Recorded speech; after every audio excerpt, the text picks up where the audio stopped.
Kanchanaburi is, in my opinion, one of the most underrated destinations in the whole of Thailand. It has some of the most stunning landscapes within the country, a fascinating history, and it's a little bit off the beaten path, meaning you get a more authentic Thailand experience. One of the reasons I think it doesn't get quite as crowded as other places is that it's a little bit tricky to get to.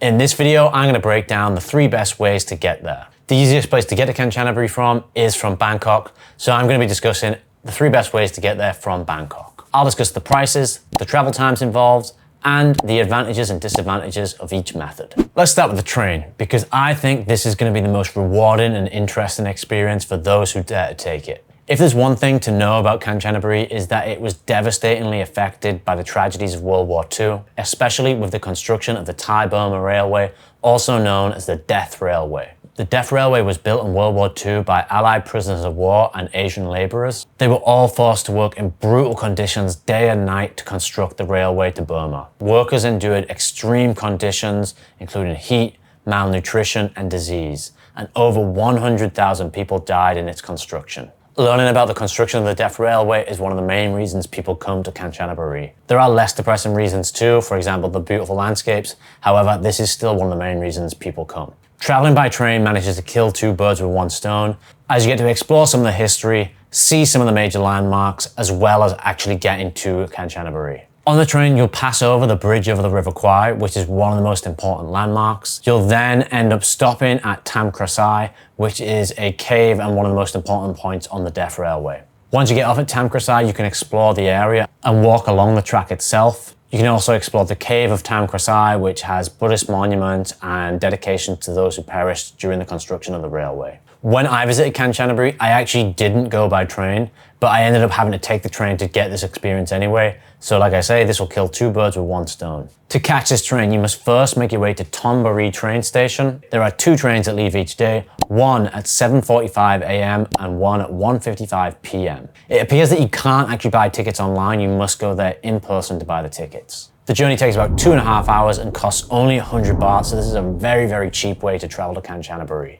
This will be the most scenic route too. It will take you through the back streets of Bangkok and then through the outskirts of the city and through the countryside. You get to see a lot more of the Thai country this way too. This probably isn't the most convenient or comfortable way to travel, but it'll probably be the most rewarding experience. It might be a little difficult to do, but that for me is part of the fun as well. Let's take a look now at the buses. It's approximately 120 kilometers or about 75 miles from Bangkok to Kanchanaburi, and taking the bus is one of the simpler ways to take this journey. The bus ride lasts a little longer than the train at about 3.5 hours, but the buses are fairly comfortable and they have AC and comfortable seating. There are lots of buses running each day. Sometimes it might be a minivan, sometimes it might be actually a full-size bus. And you can catch these from the Southern Bus Terminal or the minivans from Morchit Station. There's over 20 buses that run each day, so you can choose pretty much whatever time you want to leave. Services start as early as 5 a.m. and finish around 7 p.m. And they cost 140 baht. The buses will take you to the center of town, which will be a short walk or taxi ride to your accommodation for most people. If you're finding this video useful so far, please consider hitting the like button. Apparently this really helps me to get this video out to other people. All links to buy bus and train tickets are in the description box below. If you want to make it even more convenient, it is possible to rent a taxi driver or a private driver to take you all the way there. This has the added advantage of them picking you up from your hotel and dropping you off directly at your next hotel.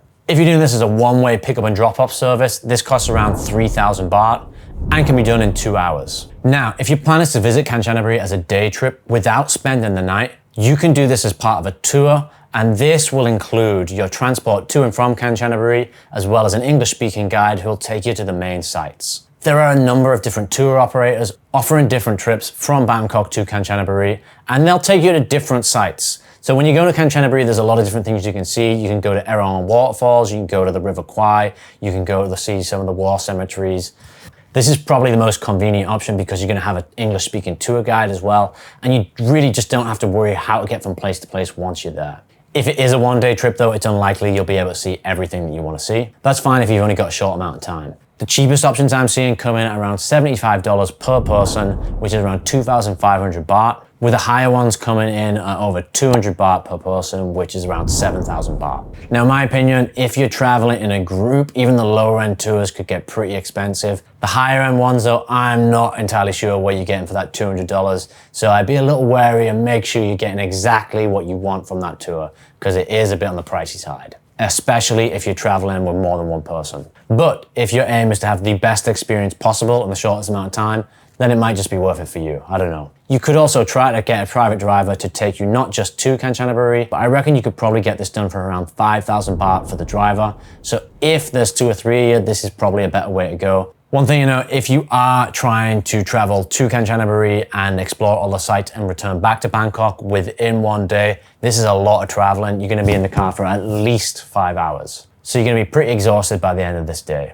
Hopefully you now have a better idea of how to get to Kanchanaburi. Now you just need to check out this video to tell you all the best things to do once you're there. Or you can check out this playlist that has similar videos telling you how to get around the country too.